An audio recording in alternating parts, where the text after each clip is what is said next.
Geek Dad Life presents live discussions on Star Wars Andor. So sit back, relax, and enjoy the show.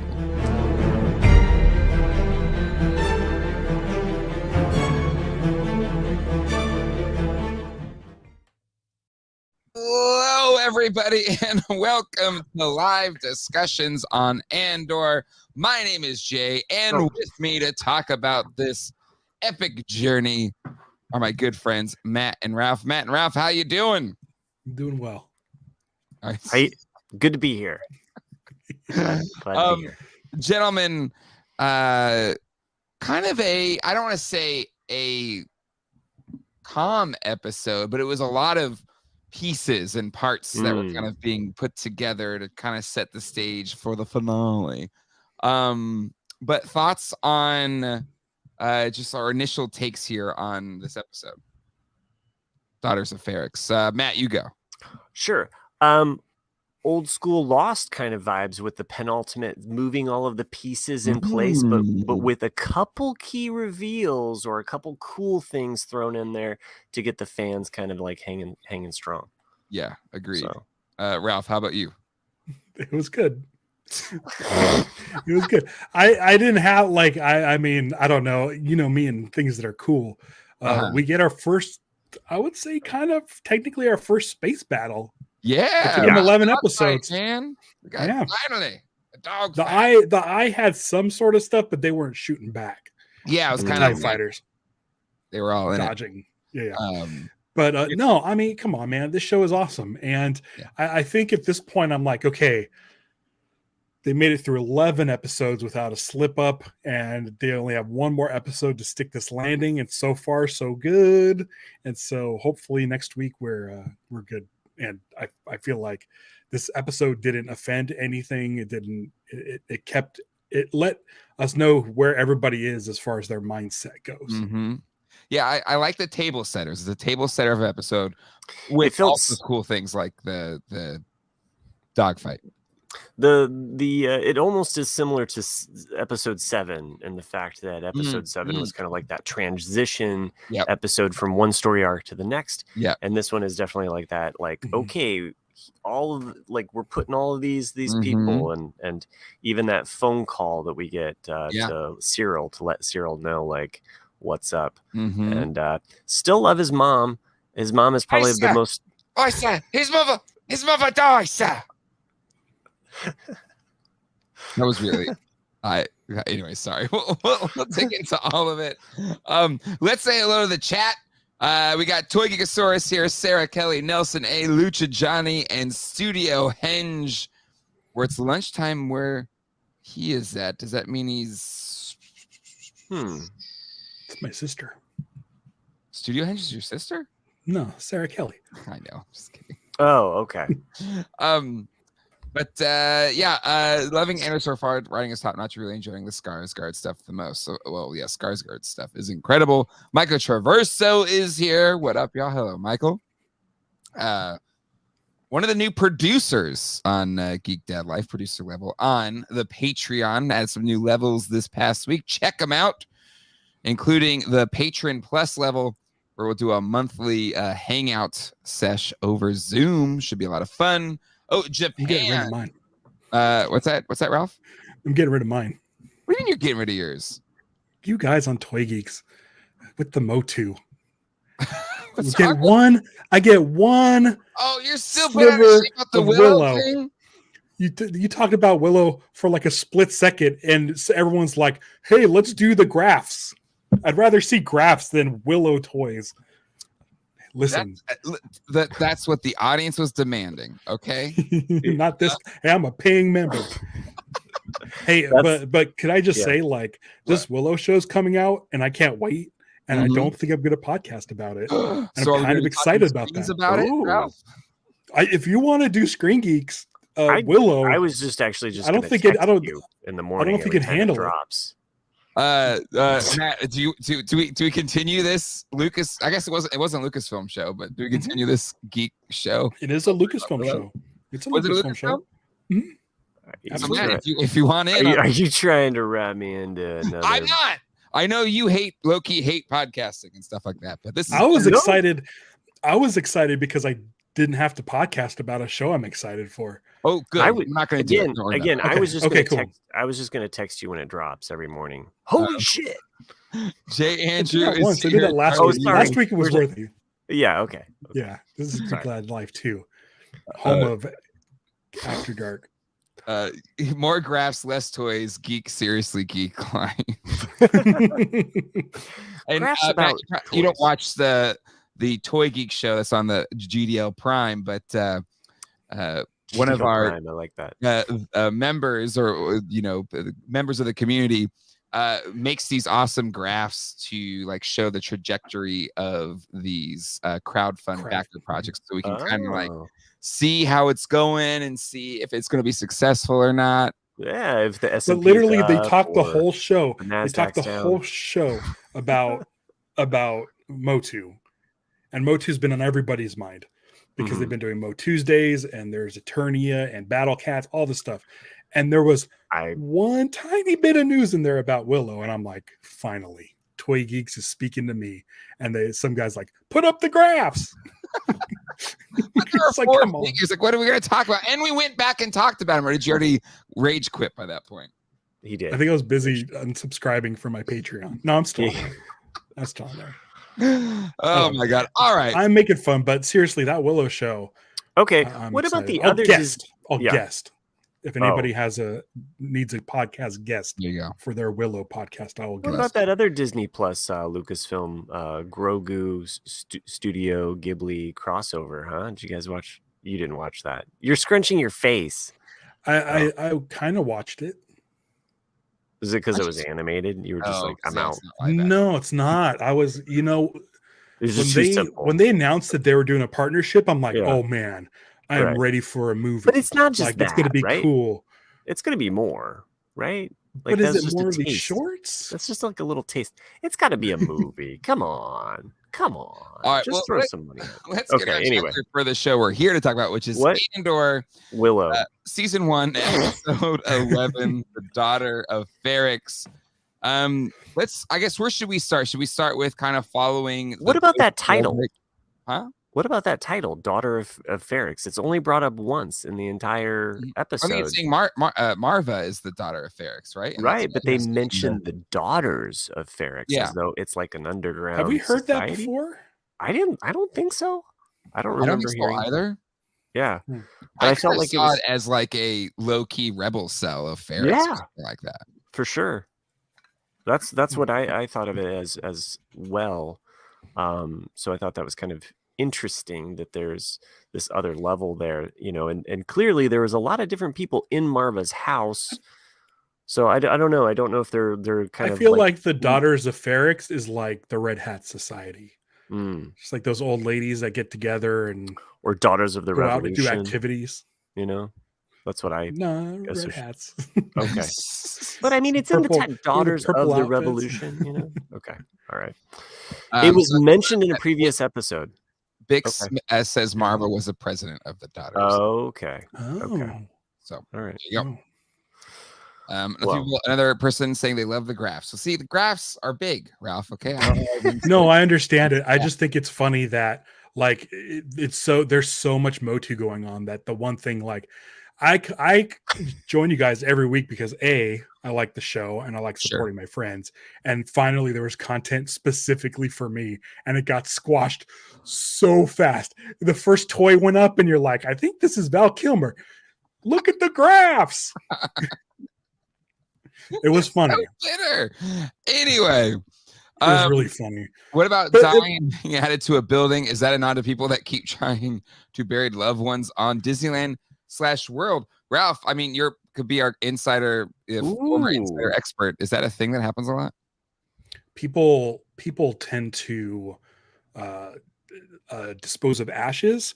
I've signed is it NDAs? It wasn't an NDA. It was a training memo. Okay.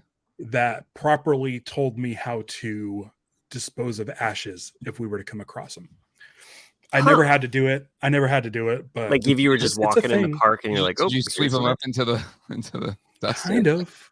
Kind of. I mean, it just goes in the trash. What do you? Well, I mean, so people just drop ashes in Disney. Yeah, but what if they get it like in the bushes or something? You can't get that out. No, that's fine. That's fine. That's actually probably ideal. Yeah. But like on attractions? Mm-hmm. Don't do that. If you're gonna don't do that on a ride. Ugh. Huh. Wow. I picked up ashes from Peter Pan ride once, but it wasn't from a dead person. A pigeon had flown into the attraction and perched on the rail, popped, and landed on the back of one of the pirate boats. So I had to ride around the pirate boat, like wiping out all the ashes out from the cushions and stuff. Wow. I didn't realize there was a wire that dangerous on the Peter Pan ride. If you're a bird, I guess, yes. Well, that's okay. I don't know how to tie that back to this episode. but okay, back to reality. Oh, there goes gravity. So don't do it, folks. You're probably gonna get asked to leave. They catch you. Yeah. It was a regular occurrence that we had procedures for people trying to scatter ashes in Pennsylvania state parks. Yeah. I just tell Colleen, I always want to be buried in my backyard. And she's like, no, you can't be buried in your backyard. There's permits. It's like, it's my land. Just bury me on it. That's all I want. You're going to come questioning her. I'm dead. I don't care. It's her problem, not mine. I'm dead. It's the county's problem. So I guess let's start with Marva's death, and we'll go otherwise. Sorry, I just wanted to bring it up because the title, and I thought that there was some significance there too, because there was clearly another daughters of the Ferrix that we meet in that episode that goes by the name of Jez or Jezzy. To me, it seems so they're clearly setting the stage. I mean, this whole time has been adding to him coming back to be trapped in some form of fashion. Marva's death is going to be that catalyst that does it. And now the whole Cyril storyline finally has a purpose that's set in this episode, which his old, whatever that guy's name, sir, haven't you heard? Space Farva. He may come back. So anyway, so that his scene is set for him to come back there. Like all the characters and Luthen and his cronies, like they're all going to descend upon Ferrix, and there's going to be some type of big whatever because of that funeral. They're doing a funeral, a sanctioned funeral, fully sanctioned. Put them in a box and watch it explode. Basically, right? Which, yeah, I guess, what is that like? Is it basically all in all, we're just another brick in a wall? They just have the brick and they go. I posed a theory earlier today, just by myself. I was just hanging out, thinking about the show. Oh, okay. I didn't necessarily mention it on any podcast or anything. Okay. How great would it be if Andor gets that brick and just takes out Dedra with it? Oh, clank! This is for Marva. Clank. She's a rebel. Crunch. I don't think it's gonna happen, but yes, sir. She has imagine. He has his 4 Frodo moments, like Frodo. Clank for Marva. Just dead in the street, leg twitching. The end of Dedra. Wow. Dedra is dead. That's kind of dark, Ralph. Yeah, it was not really kind of how I thought it was going to go. Well, that's the thing, is this show doesn't go the way you think it goes, which I love, because we all assumed that Marva was going to get held by the Empire, or she was going to die by the hands of the Empire. Yep. But this show is just like crying. It just says people die. Yeah, it happens. And that's kind of it's not a big, it's unceremoniously a character dies in between episodes off screen. Yeah, but it's that's like life. That's what I like about the show. It's not doing the Star Wars thing of her being, brought out into the central plaza to be executed. It's not right. It's not, it's just. I love this theory by Brick Something. All right, go for it. Or what if she arranged for her brick to be a bomb, put it in the tunnels under the hotel? I agree with you some way, because Marva was like this she's like, I'm part of the rebellion. I'm gonna, and it would be really moving if whatever it was, whether she uses a brick to kill Dedra, or like, and what Brick something is saying here, some type of bomb, or just some way that even that's why she stopped taking her meds. Yeah, like even in death, she has the last laugh, and she gets to kind of fulfill her destiny as like a. I like it. I love that. It seems pretty exciting for this show, and I think it answers. It does feel somewhat unsatisfying to have her die off screen, right? But life is unsatisfying, and I feel like that's what Andor is doing great, is showing like everyday life in the galaxy while all this crazy stuff's going on. But or she faked her death. She's really alive, and then she has the brick in her hand. And she's like, "I'm back, B," and then smacks Dedra in the head. To the point of I've talked about this on this show before, but my emotional moment was him saying goodbye to Marva. It seemed so significant. It was a very sad, touching moment. Rarely does life go this way, where you have a goodbye moment with someone. True. Usually it is off screen. Usually it is with things unsaid. It was still very moving, and it made it kind of like almost like the beginning of a parenthesis, and then this part being the end of the parentheses that really kind of encompasses that transition for her. I like the fact that we see B2 emo and his being like, emo. I felt for him. Grief. Was he not like the best dog, the best robot dog in the world? Heartbreaking. Yeah. I mean, he's like shaking, like the whole. It was such an artsy shot. Like, it's like the little cup of tea sitting on his head or whatever. Yeah. And it's like, what is it like? Oh, and then it makes you feel so sad for this droid. Yeah, I love the shot of the lens. And then specifically, like the way that they shot the removing of her body, you see these like little lens windows. And so you have this robot that feels like emotion trapped in a box, looking out of another window at her being removed. And I just thought it was really, again, artsy, poetic, whatever you say. Like to me, that was a favorite moment for me, and that carried weight and emotion. Yeah. So yeah. Well, and I agree here with Charlie Weaver. It's like that was the most emotional part of the show. I completely agree. And in Luciani, I was getting serious canon vibes from his actions in that scene too. A lot of theories about the Marva brick wall. The Marva brick wall falls on Cyril, and brings a sad end to his obsession. He really should have listened to his mother. But yeah, I agree. It was incredibly emotional. One, and two, there's the way the scenes were shot and stuff like that. We've talked about how this is Star Wars for adults, right? Like Star Wars in general is a kid's show that has broad appeal, but it's for the kids, right?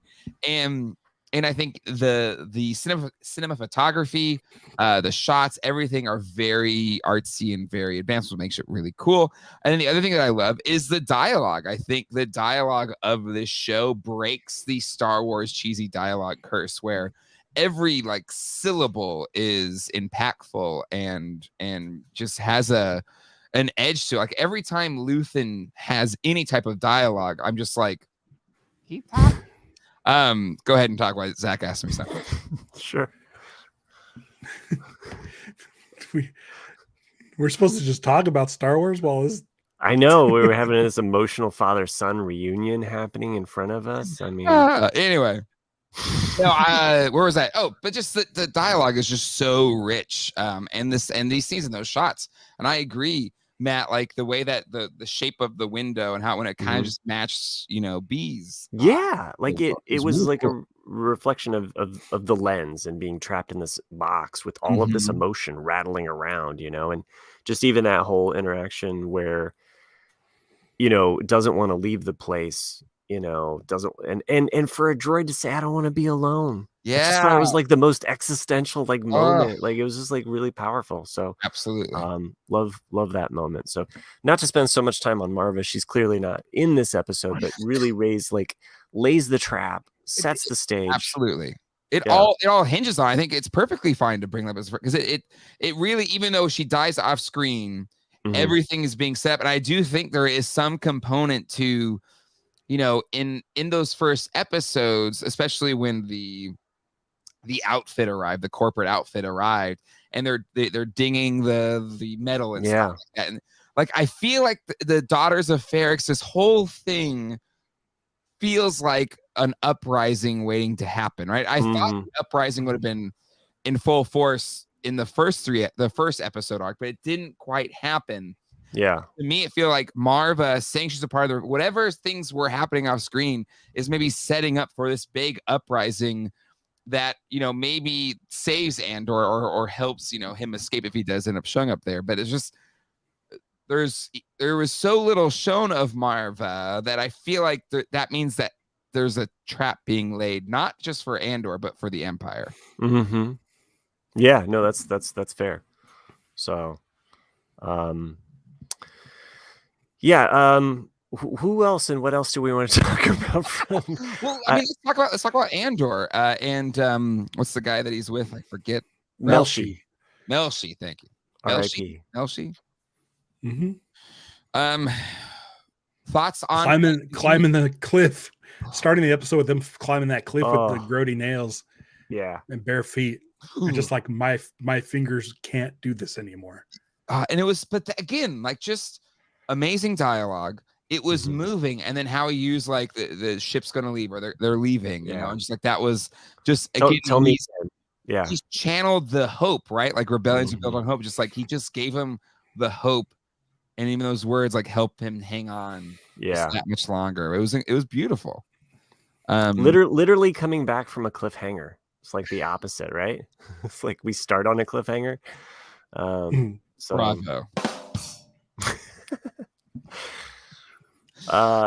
Yes. So Melshi and I think my son was sick over the weekend, and so we, it was one of those like, okay, buddy, I just need you to like not get up and do stuff. Like let's watch a movie. And so he put on Rogue One. So of course Rogue One. Yeah. So anything kind of any context change watching Rogue One now after seeing 10 episodes? Anything?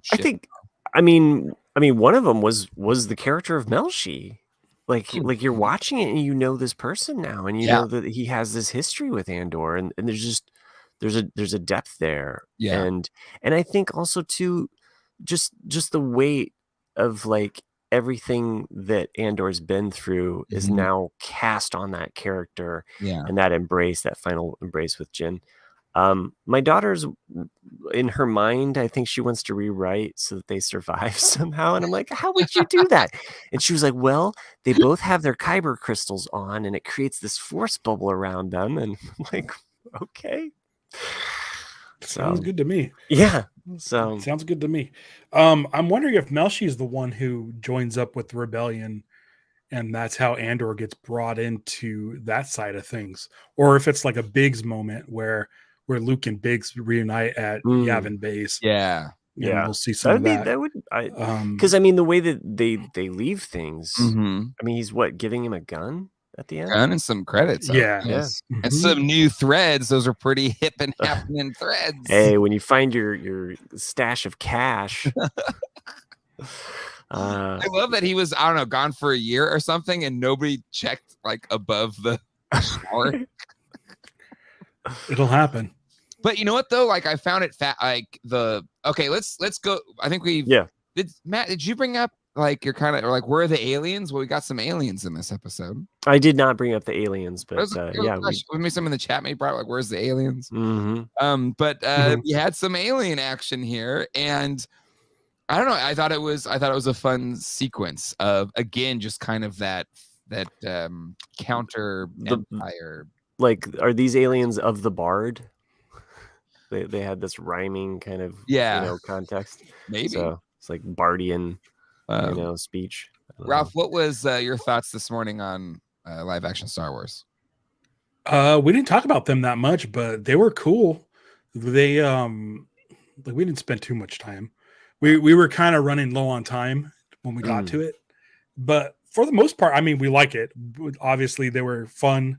They were cool. We liked the fact that they were kind of, you didn't know if they were trustworthy. Yeah. And they're really upset about the water and didn't trust these guys, assuming that these guys jacked up the water. Yeah.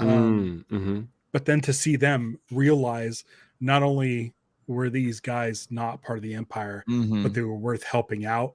Yeah. And they're just like, all right, cool. We'll take you where you want to go. Right. Hey, we hate the Empire. You hate the Empire. We'll get you out of here. It was pretty cool. Let's get in the quad jumper and hightail Let's start a it out YouTube here. channel where we talk crap about the Empire. Yeah. So good. but yeah, they were great. I agree. I thought it was cool. the big mouth. It kind of reminded me of a man, you know, like that. That I had, in fact, I had to like double check. I was like, is he a similar species? I thought he also got a similar vibe to the long arms sequel series character. Oh yeah, yeah. That part was more manly though. Was more, but yeah, I guess he was kind of like a blobfish. If you took a blobfish and they had a blob. But this character that was doing the majority of the talking, was seen in like the Rogue One creature shop. It was like an unused design from like the Rogue One creature shop.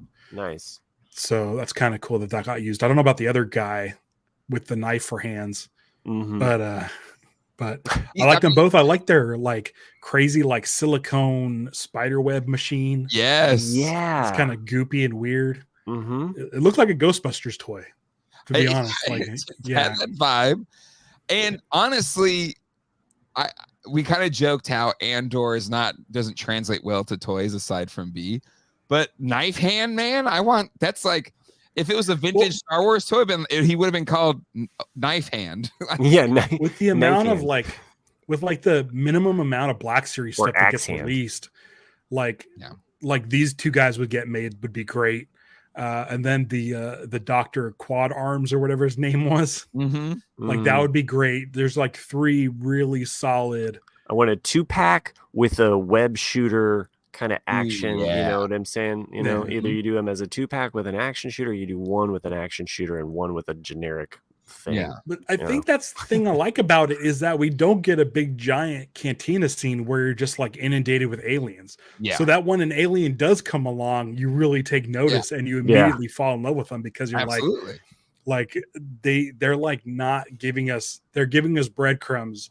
And so like every alien, no matter what they look like, is like 100% we love that alien. Same with the droids. Like B2 Emo is not like the most like insane droid design ever, but since we don't have a lot of droids and this one has like a lot of personality, we just need the one to be happy with. So, and he has the heart as big as the Grinch. I mean, after it exploded. So that web design also reminded me of when you soda pop like things, the things that hold pop cans together, soda pop cans. It kind of had that like kind of like the seagull, so it doesn't seagull necklaces. Basically I was like, oh, okay, this is inspired by the Pepsi design.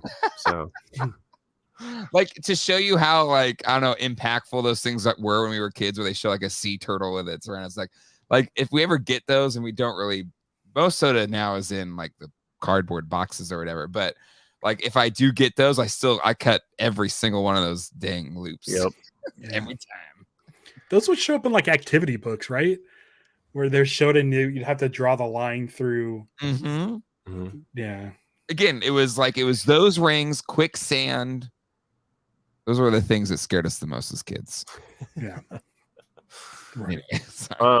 No, the alien design was cool. Nice. I like that we also learned that the quad jumper is old. Too. Like that was kind of just like a throwaway, like, oh, it's old, does it matter? What does it matter? We're trying to get out of here. So and it wasn't that the ship they were trying to get out of, like in when Rey and right? Okay. And then eventually when they do find their way to back to the pleasure planet, the I don't know what planet that is, but where the casino planet that he like clearly like the resort planet, Florida. So he went to Florida clearly.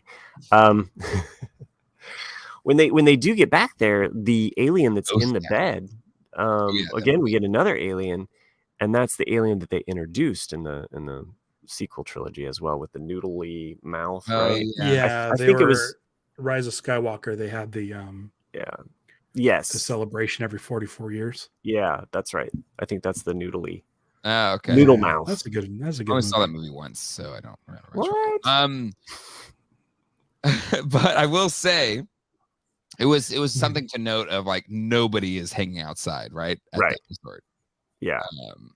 But because the Empire's picked them all up. Oh, absolutely. Also, right? they had blue pelicans. I don't know if you noticed the pelican was blue. It's like you blink and you miss it. Wait, hold on. Aren't pelicans blue? I'm gonna go back. That shot was the most prickly shot in this show. It lasted so long.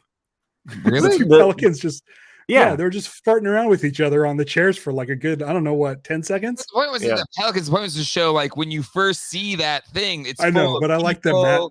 I like that Matt said, drinking. "Blink and you miss it," and it was like a okay. super long shot. I mean, like it. There was still tomato thing there. Short, long, I don't know. I'm on drugs. Let's move on from this. Let's talk about poor Mon Mothma. And last episode we left her with. I want graphs on how long the pelican is seen, how quickly people recognize it. When does it fly off? I don't know if Brian Brinks watches this show. Do we have okay, Mon Mothma, sure, go ahead. But going back to watch that. Okay, I'm gonna go look it up right now. I'm doing it. He's pulling up on the TV. Good Lord. But anyway, God, the Mon Mothma situation. She kind of had the indecent proposal from whatever. Oh, the scoundrel. Yeah, and to betroth his son to her daughter. And we have kind of I don't know, this interesting scene between her and her cousin. Like, while her daughter is, I guess, part of the old-fashioned betrothal club, like whatever that was. Church group, 4-H. Wizard school. It's like a mixture between religion and Girl Scouts? Girl Scouts? Yeah, like it's way more like, I don't know. The tie the knot, the night, right? The knot exactly. binds us to the past. It clearly was spooking. What's her cousin's name again? Vel. Oh, yeah, Vel. Mm-hmm. And she's like, she likes it. She loves it. So here we go, Space Cowboy. Mon Mothma's daughter is really trying to rebel by embracing the old tradition. She has no choice other than to betroth her daughter to the mobster's son. So clearly, this is the first time that I've seen her, Mon Mothma, truly scared, and she let her guard down to her cousin, probably one of the people she trusts the most. And even, Vel knows, like, okay, if this comes back, this could hurt Luthen. Luthen's going to kill Mon Mothma if she doesn't get this thing figured out, or burn Mon Mothma. And will Vel, like, rat her out? Who knows? But I feel like, I don't know, Mon Mothma is going to have to betroth her daughter. I think this also shows us that, like, because her daughter is stuck in the old ways, she's going to be okay with it. She's going to be fine. She wanted to get married at 13. She totally is. She's tying her hair. And, okay, Ralph, it's 7 seconds, okay? It's not I was just going to say, I looked at it as 7 seconds. Okay, but 7 seconds in Andor is the 7 seconds that you should absolutely be paying attention to. You know what? I was watching The Building. Okay, and that weird yellow kind of. We're both watching Andor instead of participating in the podcast. Meanwhile, Jay's having a whole conversation about Mon Mothma and her daughter. Here we go. Whether it's like ethically okay. Here's the thing: we did get a graph in for all of the pelicans and how long they were on the screen. We plus it in now. Here we go, and it's varied. So as you can see here, Jesus Christ. all of these different colors represent different. Show the Willow toys and like side by side and ask Matt which one he finds. Okay, so Back and to the but left. the thing is, like, my whole thing last week was like, just put them in the room together, the girl and the boy, and see what happens. Right? If it's going to help the rebellion, right? And so this week, it's showing that the daughter's like, introduction. and he's not even saying forcing them to get together. He's literally like, get them in the same room and see what happens. Yeah, and she clearly this week clearly shows that her daughter is down with this Chandrilla culture. Old times, man. Yeah. So listen, if this dude can make all her problems go away just by these two kids being in the same room, just put kids hang out in rooms all the time. He's not asking for 7 seconds in heaven. Just it's an 400. introduction. I think it's 400,000 with Pelicans. Mm-hmm. I think it's also like the is that legit Galactic Standard Time. No, I think it's legit the morality of it. It doesn't matter, like, you know, it's still the morality. But that's the thing is, if she her whole thing is like, I'm not gonna do pimp out my daughter, but for my daughter's into this stuff. I don't know. I think she doesn't know. She isn't.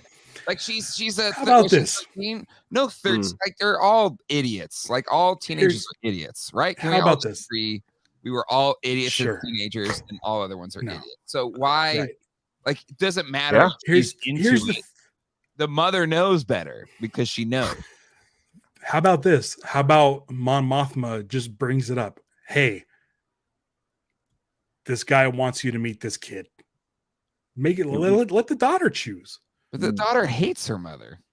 Ooh, every time she looks at her, she's like hugging her. Hi, Auntie Val. And then she looks at her mom like, I hate you. Why did you ever get Okay. So then she can go to that shady banker and be like, sorry, she's out.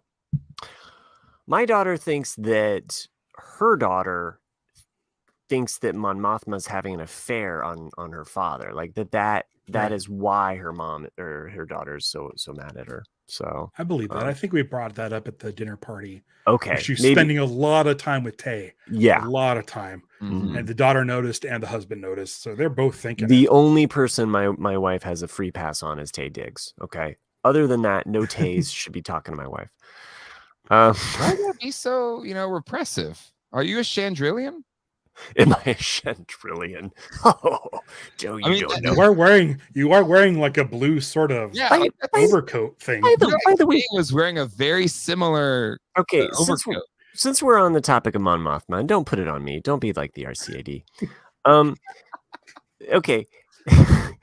I've been on here for 37 minutes. Mon Mothma very entertained.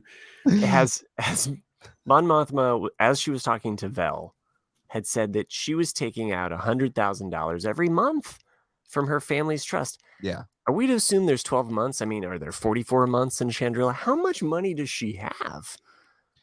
Well, I mean, when you're like a bajillionaire, right? Nothing, right? Like, and she's, but this 400,000, I mean, she had taken care of everything, which leads us to believe that there were billions or millions funneled, right? Yeah. So, because Luthen's got several mouths to feed, apparently, based on what his assistant is saying and her shakedown of Vel. So, I mean, that was a whole other scene. Well, I want to end on the whole. Okay. Sorry. Yeah. Okay. Yeah. But Vel and figuring this out with Mon Mothma, like all this money that she's laundered, and there's this really great moment, great acting, where you think Mon Mothma is going to break down and cry. Absolutely. Like she's about ready to lose it. Tears are welled in her eyes. Yeah, and she's holding it back. Yeah.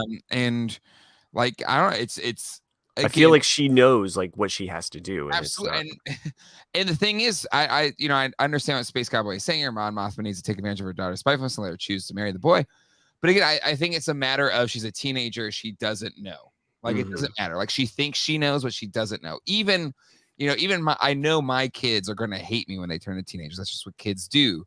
But you, as a parent, you have to just be like, I wouldn't introduce my daughter at 18 to this guy's son. Yeah, exactly. You know what I mean? It's just if she does it, it doesn't matter that the daughter is into this stuff. Yeah. She still knows that, well, that's stupid. So like, it doesn't matter. Like, it's still bad. Well, I think we know how this is going to go, and it's not going to end well for Mon Mothma. So yeah, she's going to end up joining the Rebel Alliance. Yeah, she's becomes the leader of the Rebel Alliance and then the leader of. Have we ever heard about her daughter? Like, I don't remember. No, I don't remember. There's probably some book or something, but I remember reading other books about Mon Mothma, and not hearing about her daughter come up. I don't think, unless they like threw a daughter in there just to hang out with Leia at some point. I don't remember. Well, I mean, comic books, they just like. Oh, do you think Leia learned how to do the cool braids in her hair? Whoa, mind blown. Or is that what's going to happen to her daughter? Is her daughter's mind going to be blown? And then, like, that's where Mon Mothma's like, I'm 100% all in on the rebellion. Let's get these mofos. Mm-hmm. Sorry. That would be cool. You know what I'm saying? Like, what if something... I'm down with that. I'm down with her daughter finding out that her mom's actually pretty cool. Yeah. I'm down with that, too.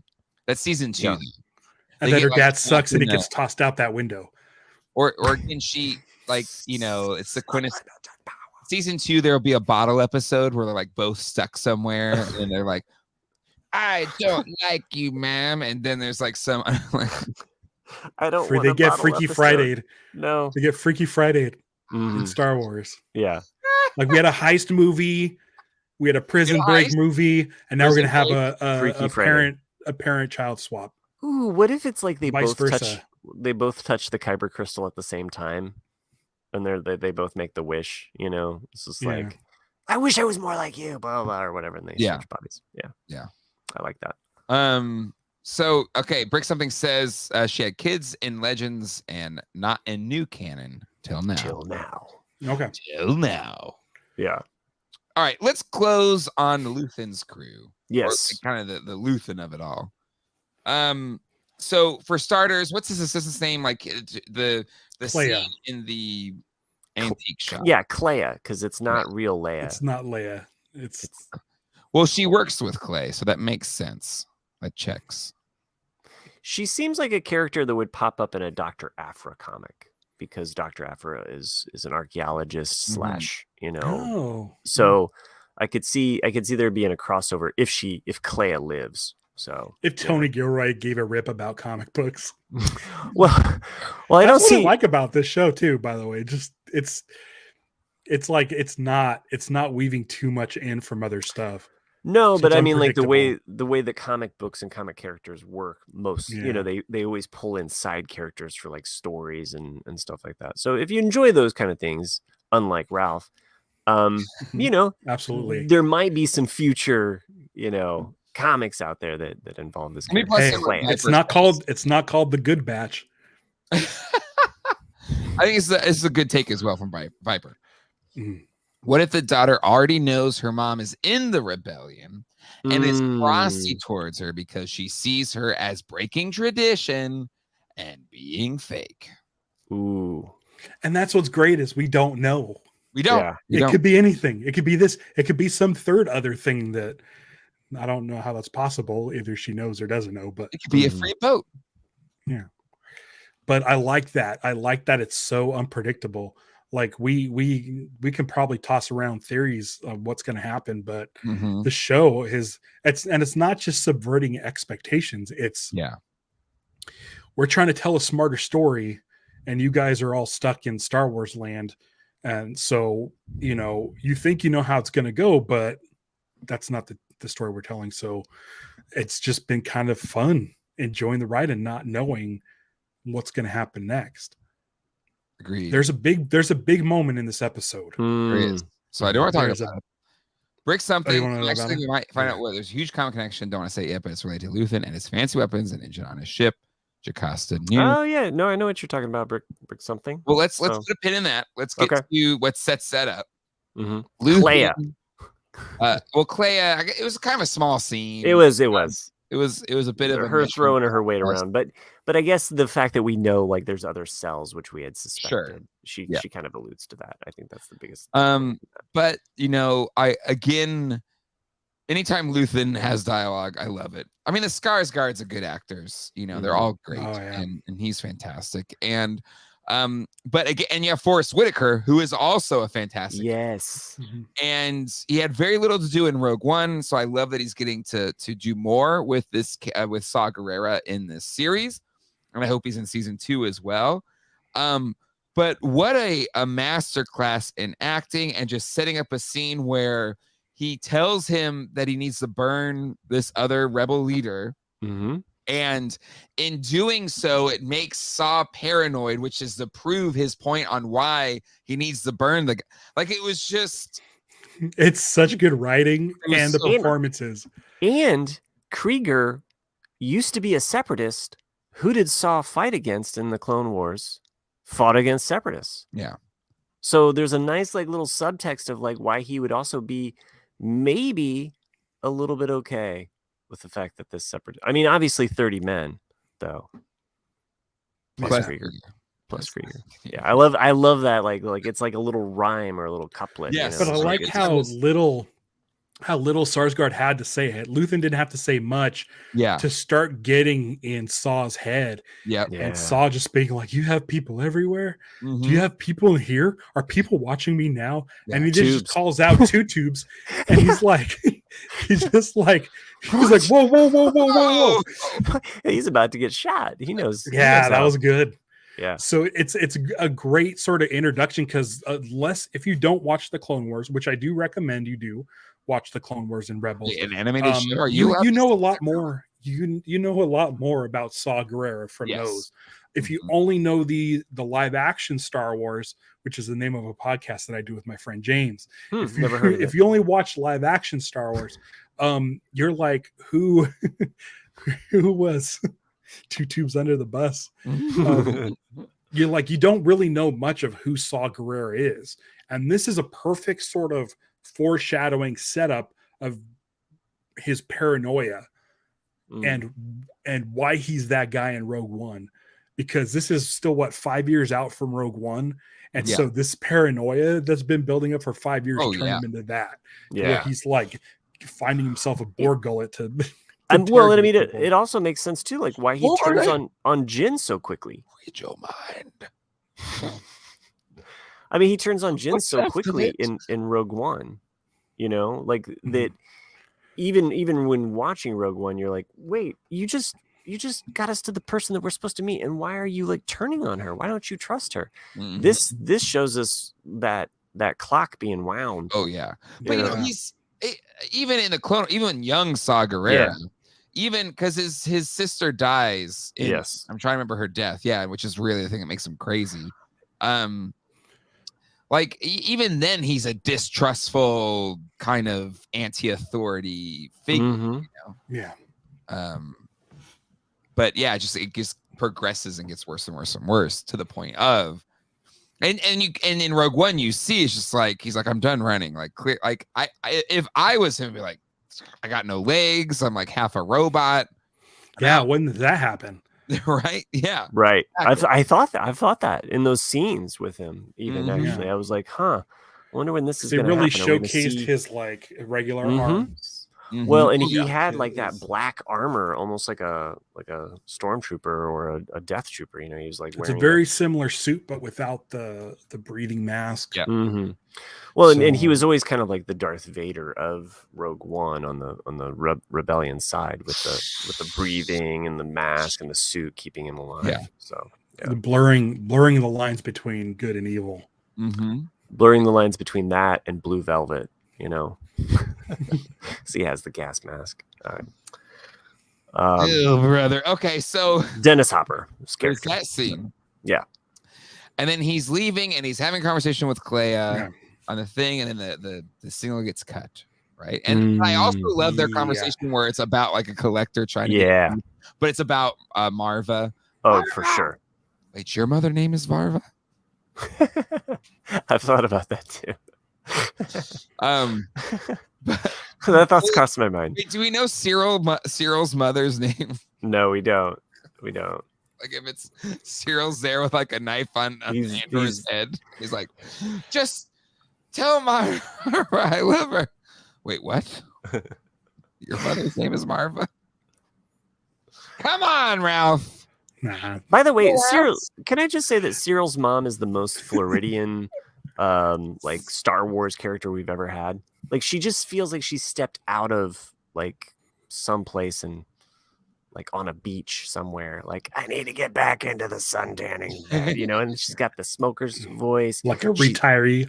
Yeah, and she's like down on her son. Well, if you would have just married up, you know, we wouldn't be in this. Like she's living in this like I just feel like she represents a certain person that we've never seen in Star Wars, and I love her so much. The worst. She's the worst. I like Cyril like waving her away from the call box.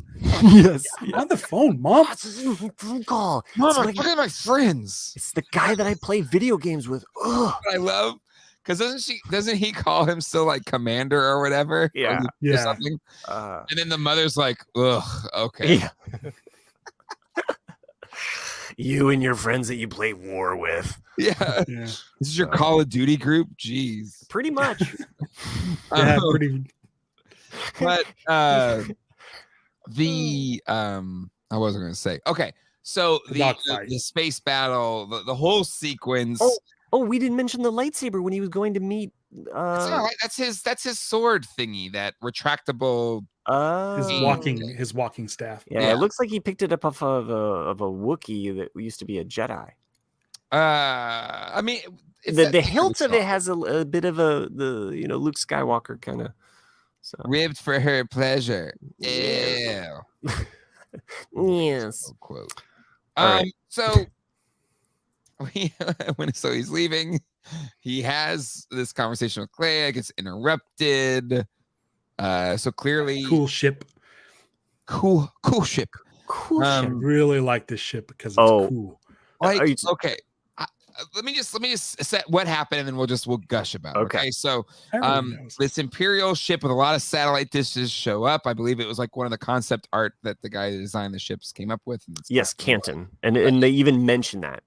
His name, it's a Canton class, and that was the guy's last name that originally designed it. Sorry. Love that. Oh wait, that's the guy that just passed away recently? Yes. So he did the designs before Joe Johnson came in. Yes. Yep. Oh. Yeah, so there's Joe Johnson, Canton, and then of course Macquarie. Like Macquarie. Yeah. So got it. That's cool. So that's one of his ship designs. Yeah. Mm-hmm. That's great. Because I like the way it looked in the upper atmosphere. Yeah, like it was shot and it was really bright, like it was a brightly lit model, which we got in like original Star Wars. You would get stuff like that, but it looked really like 2001 brightly lit model. I'm like, oh, that's a really cool. Like it looks like it would be This would be Star Wars in 1976. Yeah. And that was what was cool. It was going, and they were supposed to use that ship, I think, in Solo, and then that got cut, or it was canned, or sideballed, or whatever. So I'm glad that it finally resurfaced. This is why Andor is better than Solo. Oh man! No, hey, did I say? I said it last week, right? Yeah, you've said that just about every property that Disney comes out with, though. You're like, guys, this is my favorite Disney. Solo is always my favorite. Solo. Listen, Solo I think is highly underrated. I think people are starting to come around on it. Brought it up. I know it's my fault. But so I thought that ship was cool. So anyway, so he gets detained, and then he's just stalling, and then he's kind of like pushing back a little bit. And also literally the droid in his ship is so freaking cool. He's like, he gives him an Alderaanian code, all this kind of stuff. Oh yeah. And then his countermeasures is send these little particles to blow up the radar dish that's tractor beaming him. And then he dogfights 3 TIE fighters and a TIE bomber. A bomber. And he apparently has freaking kyber crystal laser technology on his ship. A boss. Because he shoots laser beams off of his ship. Does a spinning move that Anakin said might be a good move in episode 1. That's a great callback. And by spinning or something, he does it, takes out all the TIE fighters, and gets away. okay, we've talked about how it's so nice there's not a bunch of explosions and Star Warsy type things, but come on, gentlemen, Ralph, you especially, this was cool. Yeah, and that's the thing. And like, it's what makes it cool is that none of this kind of stuff has happened yet in the show. Yes. Like, this would just be a random thing that happens in a lot of like the rest of the noise in a Book of Boba Fett or a Mandalorian. Like, those shows are so action packed, yeah, and they have so many action scenes that you sort of lose sight of the story. And if everything is cool, then nothing is cool. So in this, when we don't have any space battles for 11 episodes, this space battle probably lasted like, I'd say 7 seconds. Not really, but but it wasn't very long. A lifetime is what you're saying, Ralph. Yeah, but it didn't last very long. But it was like it introduced something new, which this show is great about. And it just showed you like Luthen's. He says he's a one man. He's a one man band. What does he say? He's Van Dyke in Mary Poppins. Yeah. Well, but it's a one man operation, and so he, like, him traveling the world or the galaxy, getting these artifacts and like finding stuff like these laser cutter things, and retrofitting it onto his crazy Swiss Army knife of a ship. Right. Like it felt like that makes sense. It was unexpected, and his ship is now like the double bladed lightsaber of Andor. Or of Star Wars. Yeah. Like, you can do everything. Brick, something's mentioning the kyber-driven ship and weapons being canon. Jocasta had one, and yeah, that was a really cool callback to that. Even if you don't know the comics at all, or if you want to know more about the comics, because there's this really awesome gun that Jocasta uses against Darth Vader that uses a lightsaber. So cool. I remember when my kids and I read that, we were just like, "What? You can't do that.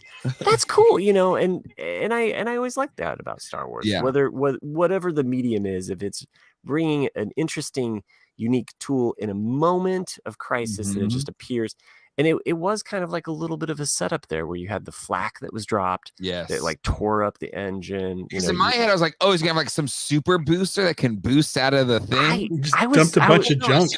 Space junk that's gonna which in space, that's how it goes, right? It just like in the orbit of this. It got tractor beamed right to it. It got tractor beamed right to it. It made sense. It's like, what? Wait, why haven't the best part before? Yeah, my favorite part is when Luthen was getting tractor beamed, turned on his thruster, and nudged the Imperials just a little bit to see them do that little wiggle. It was like it was like Captain America and Mjolnir. Like when he at the party went just that little bit where it's like, this is the show. Yes. You have this empire, this big giant empire. Yeah. In a tug of war with just this one man operation. And the one man operation was able to that little nudge is that little bit of hope that's going to let all these rebels take out an empire. Love that. And this show is dope. It's so cool. And then just that moment of the lasers. It was, to your point, like there hasn't been stuff like that, but it was so just not in my wildest dreams did I expect it. So when it happens, it's like, whoa, that's awesome. It was like watching Game of Thrones and not knowing that you were going to see a dragon in the last second to last episode, and then all of a sudden it's just there. It's like we weren't here for that. We didn't expect that. We were just and then all of a sudden you just pulled that rabbit out of your hat, and you're just like. And then what's great also is the fact that they're saying that the Navicomputer set up for hyperspace jump, and you just see him grab those levers and push them forward, and you're like, ooh, you can just feel it. Like, this is the moment. That's that lifting of the levers. Like, every Star Wars fan's like, it's so satisfying.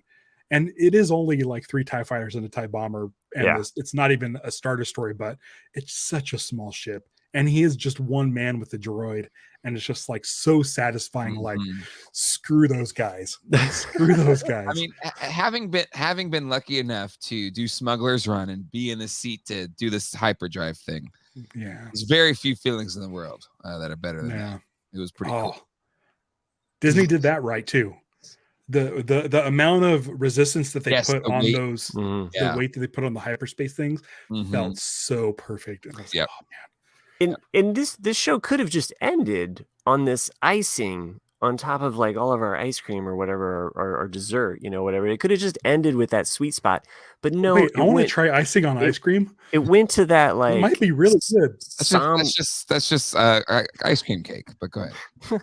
It went to the somber moment though about Andor finding out, and just the sunset scene with the storm clouds off in the distance. I really enjoyed that part. And how where it good left was that shot?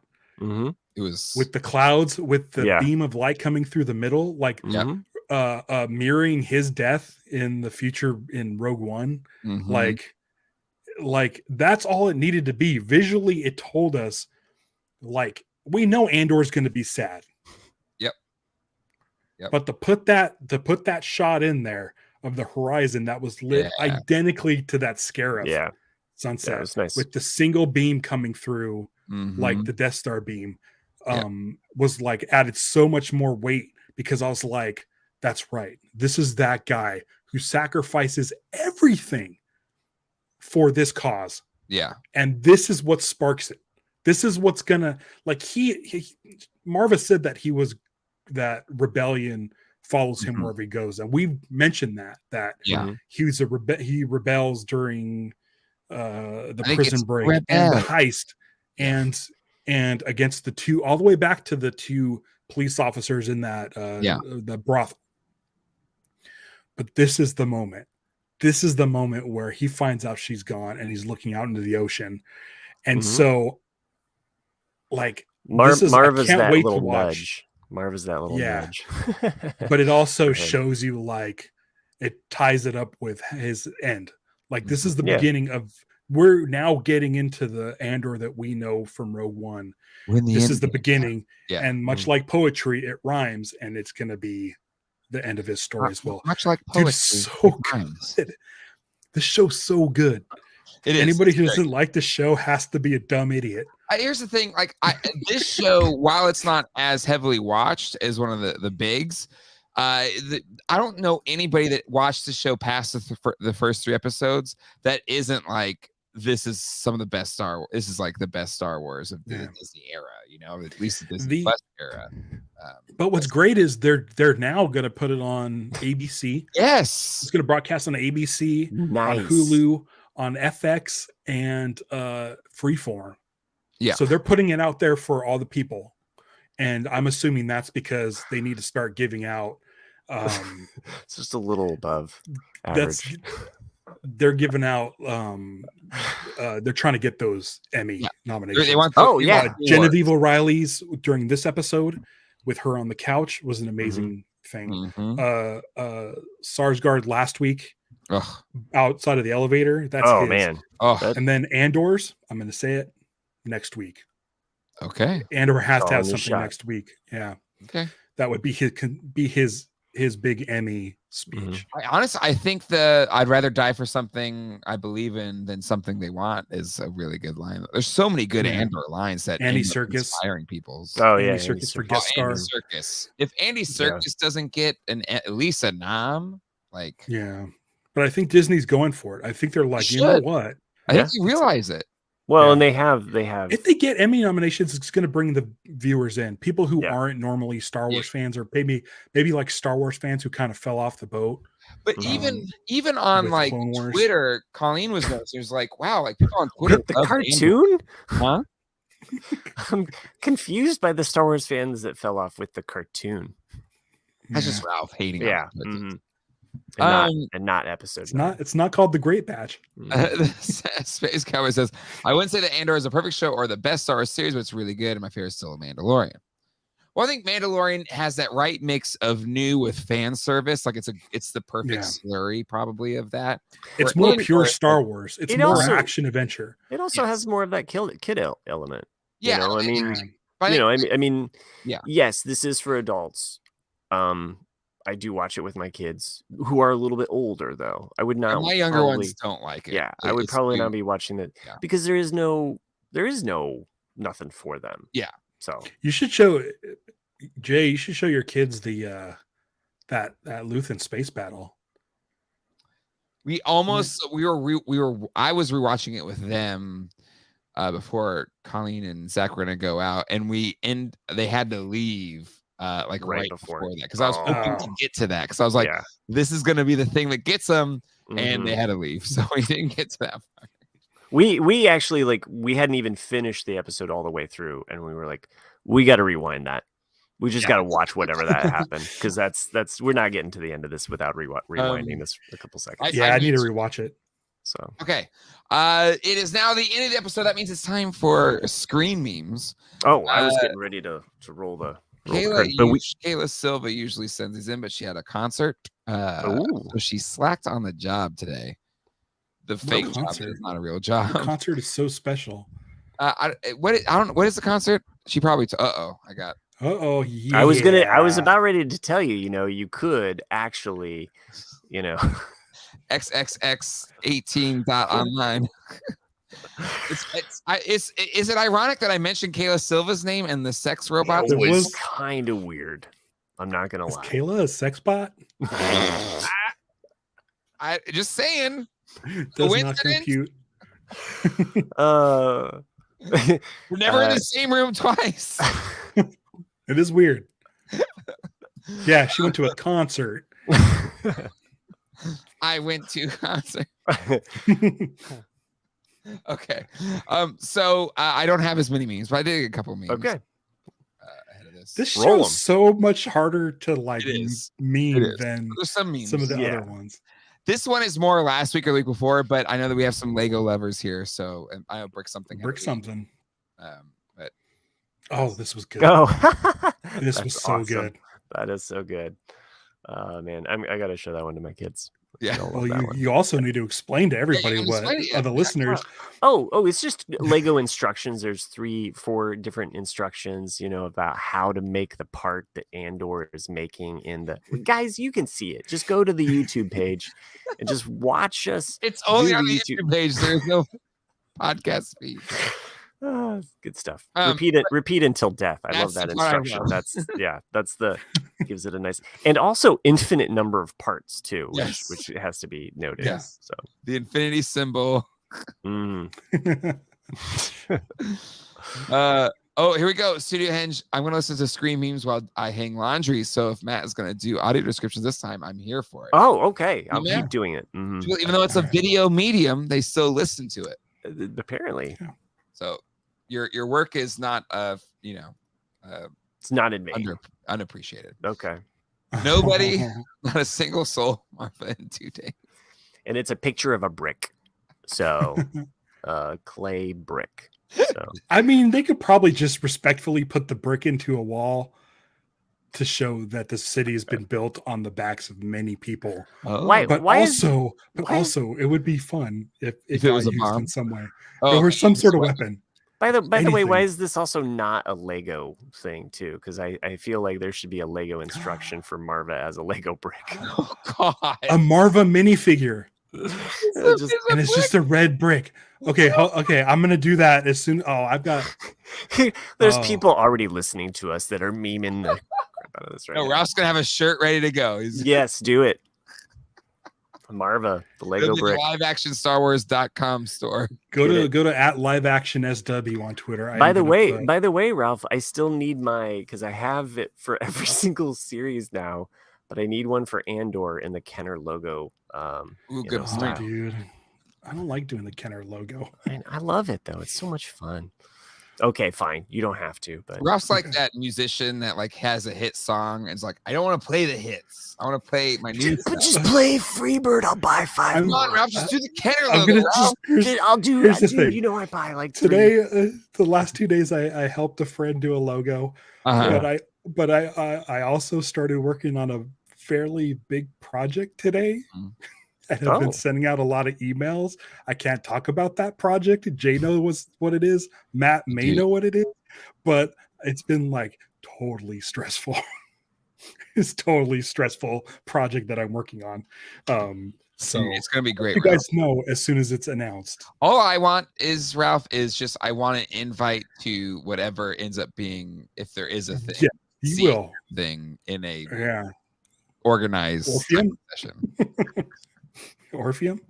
Yes, sure. Whatever it is, I just want to Whatever dress up fancy and cheer for my friend's work. That's all I want in this world. Me too. And Matt and Jack from the RCAD will be invited as well.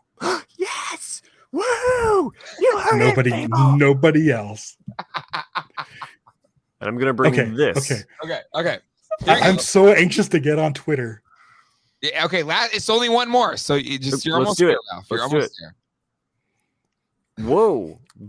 It's Luthen's head. Luthen's head on a really jacked body.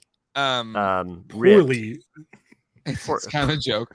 Vibing in a hallcraft, ignores all instructions, cripples Cantwell class arrestor cruiser, 1v4s 3 TIE fighters and Imperial bomber, refuses to elaborate further, leaves. He's a buff man with Luthen's head. He's got the V cut. I'm just saying there's few things hotter than the V cut. I wish I could have a V cut. Wait, his zipper's all the way down. Kayla sent this one, right? No, she didn't. She didn't send us in. Did Sexbot 18? I think Sexbot 18. That's right. These were sent in by the Sexbot. XXX18.online. Hi, Colleen. And it's a button zipper, so it's an actual zipper. That's you guys are describing it more than I have now, so I appreciate that. For doing my thing. It reminds me of those old Gap black and white. So I'm gonna use this to remove Marva from the wall. So it's a Lego brick remover. I think a 2. I think a 2 by 1. Teachers. 2 by 1. Yeah. 2 by 1 for sure. Mm-hmm. All right. Well, let's close this thing out so Ralph can do his meme that he's gonna work on. It's gonna make him world famous. Make those geeks cry. Realistic. Yeah, it's gonna be incredible. But I do have to thank the patrons of this show. Thank you to all of them. And next week, it's the last episode of season 1 of Andor. I look forward to it. I look forward to hanging out with you all next Wednesday at 9:30 p.m. Eastern. This Patreon list is getting heavier every week. Oh my gosh. We have over 220 patrons now. Oh my god. And you have the new producer thing. We have 5 new producers. I mean, don't even bother looking for a job. Yeah. All right. Go work for John in his brick and mortar store for that would be an hour away from me. That's too long a drive. But I would plenty of time. That would give you plenty of time to listen to Live Action Star Wars 2. Oh, okay. I was going to play this show. Okay, great. All right, everybody. Thank you for everybody in the chat. Thank you for hanging out. Thank you, Matt. You can find you at Everyday Inventors at TikTok and other Instagram. Yep. Instagram. Mm-hmm. And then Casino Skunk, we can find you on at Casino Skunk on Twitter and many others. Casinos.wordpress.com or liveactionstarwars.com. Casinoskunk.com. Or just Casinoskunk.com. Ralph does a lot of amazing content, including talking about live action Star Wars. Every Wednesday. Oh, a little bit of a plug. Next Wednesday, 7:30 Pacific time, 10:30 Eastern time. Ooh. Live action Star Wars big finale episode with guest this guy. Oh, that guy. Okay. I'll be here. I'll be there. I mean, if you want to join us, you can. That'd be kind of weird, but okay. We did. I think we did it for Kenobi. We did. Yeah, and then we came back and it was it's not that fun. On that note, on that bombshell, take care, everybody. Have a good night. Until next time, hasta luego and goodbye. Take care. Thanks for listening.